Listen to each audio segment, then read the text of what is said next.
Hello there. Absalom's name means father of peace. But unfortunately, he came in anything but it. If you're not really a biblical person, I understand, you know what I mean? But just kind of follow along if you want to listen, because it's still going to have some significance to you and some things maybe some people you love need to watch out for, okay?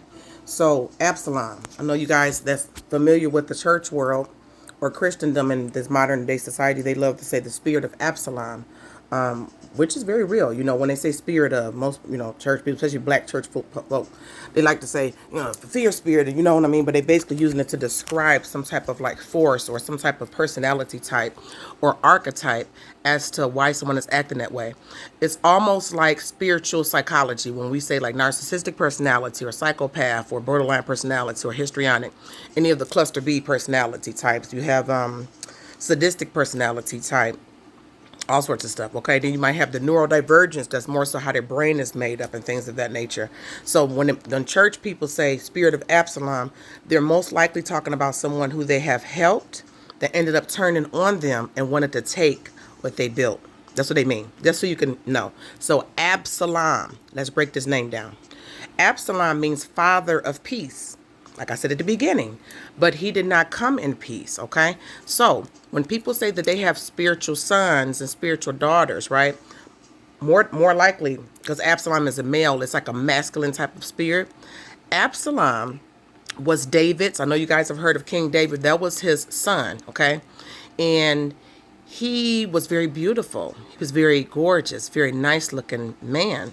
But he was very dissatisfied and very upset and almost betrayed by how his father chose to neglect and kind of deflect and not deal with a major family issue that happened with his sister. This was his full sister. You know, David had a lot of wives. Okay, so he's very upset with that. So he actually killed his half brother that did something very terrible to his sister. Okay, of course, this David is just all to it. What's happening with my kids and stuff like that. And so Absalom fled away for like 3 years. When he comes back though, after that 3 years, touch your neighbor, say after 3 years. He came back with a vengeance. He came back with a plan. He wanted to take everything that David had. He even slept with David's wives on the rooftop, if I'm not mistaken, his concubines. He wanted everything. He would stand at the gates of the city and tell people about how he was a better ruler and how his father was not. Now notice, like David, he had a way with the ladies, even his father's ladies.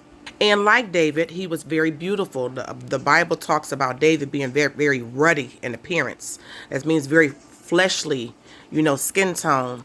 And back in the day, that was, even now, that's a symbol of health. So he was very healthy looking, stature, beautiful, gorgeous, and things of that nature. And a people's person. He had the gift of influence as well. Remember, Absalom has David's DNA. So this is someone that was raised by David. This is someone that watched David deal with different situations in the judicial matter, in spiritual matters, in matters of love and romance, even with his own mama and his concubines. This is a man, okay, that used to be a boy, that used to be a toddler and an infant that grew up with David, okay? David basically raised this boy. So the break in watching how his father failed to deal with with injustice broke his heart to the point where he chose to go against him. Sometimes you can break your son's hearts so bad it makes them choose to go against you.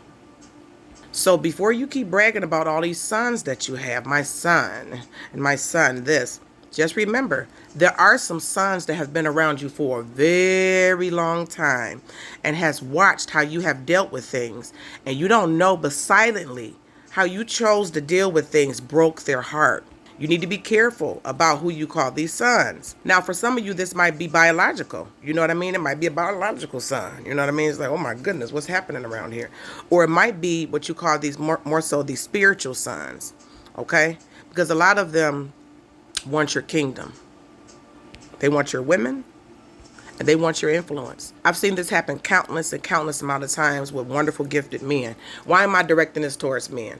Because this is something they need to pay attention to, where a lot of them might be distracted by women like me, or you over there, you women's, and you trying to, tip me, and ain't nobody around you, but they trying to tempt, and it's you and the baby mama. No, listen, baby mama drama is sold 2010. Okay, you need to pay attention to some of these bros that you have. Some of these friends that you have. That's what you need to pay attention to. Because that's where your Absalom lies. Look at the archetype of what you guys call the Absalom spirit. It's someone that had close proximity to you. That's not me, right? And it may not be some of you out there. That's called deflection. You're deflecting these uncomfortable feelings that you feel. And you throw your suspicion and your paranoia off on an unsuspected person, which I don't receive return back to sender. I don't receive that at all. Okay, and I hope that you don't either. Because sometimes it could be an unsuspecting, like, why my boss acting like that? What's wrong? Because they have an Absalom around them and don't know it, okay? They might have a partner or a brother they showing how to do business that's been watching everything you've been doing. That's similar to you. That's what they mean by spiritual DNA. They're similar to you. They could be similar in calling, which what the church people call in the world or secular world is what they call career. Or, an overview of it would be purpose. So you have purpose, you have calling, and then you have career. Church folks say calling, people that say career. And then sometimes church folks say, well, I have a calling and a career, So it can get a little blurry up in there, but you get my drift, right? So when you're dealing with an Absalom type of spirit, this is more so a male personality or someone that's masculine that has been around you, not an imaginary person that you think that's around you, don't like you over the internet. That's not what it is, because then you're not identifying something correctly. Take the rose-colored glasses off, rub the stuff out your eye, just kind of, humble yourself and ask for clarity. Make a covenant with your eyes. I make a covenant with my eyes with the things that I see, I could be able to see correctly. Oh, there's the Absalom right there. It's been my brother that's been in my life for 15 years. That's not me, or surely it's not anybody else that you're trying to project off on. It's people that's around you that might be the leak. And it's always like that, isn't it? It was like that with me, I know. So it can't be some imaginary person that you chose to make an enemy and want to battle with. And, that's the time that we're in and nowadays, and beefing on the internet. No, I'm not doing all of that. You need to open your eyes. And you need to pay attention to the Absaloms that's around you. Whatever flat ladies you've been bringing around, they want them. They probably done already slept with a few of them. However you making your money and running your kingdom, they've been watching you and they can replicate it. And some of them even have the people's ear around you. You don't even know it because you're too busy focused, distraction. You're over there like you're not paying attention. Let's take this from another aspect where they'll say a Delilah spirit, because we don't want to leave the women out, right? Okay? Delilah did not like Samson at all. She wasn't in love with, so I love you. Wow. My man. No, she didn't love him at all. Matter of fact, she didn't bring him much peace. Here you have a man of God that was with a feminine that did not bring him much peace, that pressed him, that wanted to know all his secrets for all the wrong reasons. And instead of him making a covenant with his ears and paying attention with his eyes, even your physical senses, your street smarts can tell you something is off, he chose to ignore it. And then he heeded to a harlot. Have you ever heeded to a harlot? Major consequences for that. So, what ended up happening? Delilah was sent by the Philistines to find out where Samson's strength lie. Notice, these are two prominent, men. These are men handling their business. You got David handling his business, right? Here come Absalom, somebody very close to him. You have Samson handling his business. Here come Delilah, somebody that was planted to be very close to him. And it was for the Philistinian men. Because Samson was not only like David strong, he was smart. And he had the gift of influence. So if you a male out there, you strong, you smart, you got the gift of influence. It might not be who you think you're looking after that's this. It's somebody that's around you. It might be somebody you sleeping with. That's not me. Or it's not probably you out there. Or any of your employees, or you guys are, that's misdirected feelings and stuff that you're picking up on that you misguiding it towards someone else. And I don't receive it at all. Receive none of your projections. And if it's a feminine, right, it might be a Delilah. Watch what Delilah wants to know is your secrets. If a female is not trying to find out your secrets and don't talk to you and don't want to, that's not your Delilah. Right? So again, remember church people, because I grew up in the church, okay? Grandma was all up in the church. My mom was a church nurse. All up in there, okay? Not that the church folk don't like me, I don't care. It's just what it is. I don't care at all. When I say I don't care, God bless you and go on about your business. Okay? Right. So, what does that mean? Church people call things, remember, spirits, and it's their way of being able to explain personality types. So just like a psychologist went and studied human behavior in the mind and could be able to say, you have these symptoms You have narcissistic personality disorder. You have these symptoms. You have antisocial personality disorders. You have these symptoms and these signs and these characteristics. You have borderline personality disorder, right? They're able to identify that. Some of the church people, just because you say somebody got a spirit, because you don't, it's not because you don't like them. Well, I don't like it. I'm feeling something. Absalom spirit. No, that person has no proximity with you. Wasn't around you. It don't have your spiritual or physical DNA. No. So that's a misdiagnosis. Okay, you need to study more. Study to show yourself approved. And then also study to be quiet. After that, be quiet and observe, and you'll be able to see who's really for you, who's really not for you. And it's really not an imaginary person that you made up to be this enemy that wants nothing to do with you. I guarantee you that. Same thing with the Delilah. If a female doesn't have those characteristics, she not all up in your business, don't care to be, not all up around you, not trying to make you comfortable and laying your head all up in her lap and boo, I'm here for you. That's not a Delilah to you. That's just a female that probably rejected you or don't want to be bothered with you. That's not a Delilah. One in my strength, don't want nothing from you. Stop misdiagnosing people, okay? So any of these spirits, remember, because church people would do that, okay? They'll try to put these, no, I don't have none of those spirits. I don't receive that, okay? So we need to study. They need to study. And then that way you can pay attention to what? Your own circle, not in your circle. Don't want to be. And somebody right on around up in that circle just... Okay, don't like how you move and thinking I could do it better than him, right? It's always like that. That's how it is. That's how it was with me, with a lot of people.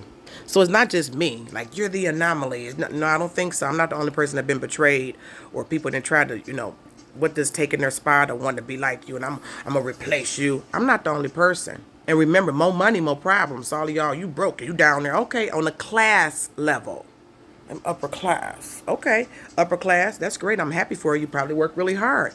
Big props to you. You need to watch who's around you. Because you got more stuff than, what people in the world, people will mostly want. So wouldn't people more so be targeting you more so? All of those people ain't your friends. You have money.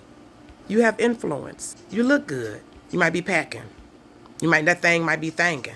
Right? So you need to pay attention to who you have around you, accountants and managers and my bro, my sister, my soror, my frat brother, my old friend from school. You need to pay attention to the people. Those are my day ones. Like, your day ones be your day one. Those be the ones that hated you from day one and you didn't even know it because you going off of history. And you think of proximity is beautiful to them. It's like platinum privileges. They're looking at proximity to be able to learn from you and try to take from you and then replace you. And they get upset how you deal with stuff. They don't always tell you. Just like Absalom didn't tell David. And they always are not effective. Some of them are very effective. Absalom was very effective a lot of times too. When you're dealing with church people, they'll say, I don't got no successful enemies. I never heard nobody that make more than me criticize me. Those are like thought stopping. What are you talking about? That's not the truth at all. Think about it. So Absalom was very successful. There are people that's going to come up against you that's going to be very successful. And they are going to influence people away from you, especially if they were around you long enough to get some of your sauce rubbed off on them. It's just what it is. Or they learned, how to mimic and they end up turning into like the talented Mr. Ripley type of thing, a doppelganger, like weird energy. You know what I mean? So think about how deeply that hatred went, where Absalom wanted to sleep with who David slept with. He wanted to talk to people and tell them it's not David, it's me. Even though he wasn't running nothing. It's like, what are you doing? He wanted to challenge his father. Because he was all what? Because of disappointment of how his father chose to deal with something. Right? Those people could come up against you. And those are the ones that hurt the worst. I know because I have dealt with that. Right? So, to you people out there, church or the world, just pay attention to people you have around you. Because more than likely, it's not someone that you over the internet or way over yonder that's coming against you. It's people in your own circle, or they're the ones that started it. Watch out for the Absalom spirit, brothers. And I know y'all dating these Delilahs. Hopefully you won't find out before it's too late like Samson did, with your eyes is gouged out and your hair is cut off. Sounds morbid, but it's truth. You guys have a wonderful day. Remember what I said. Peace.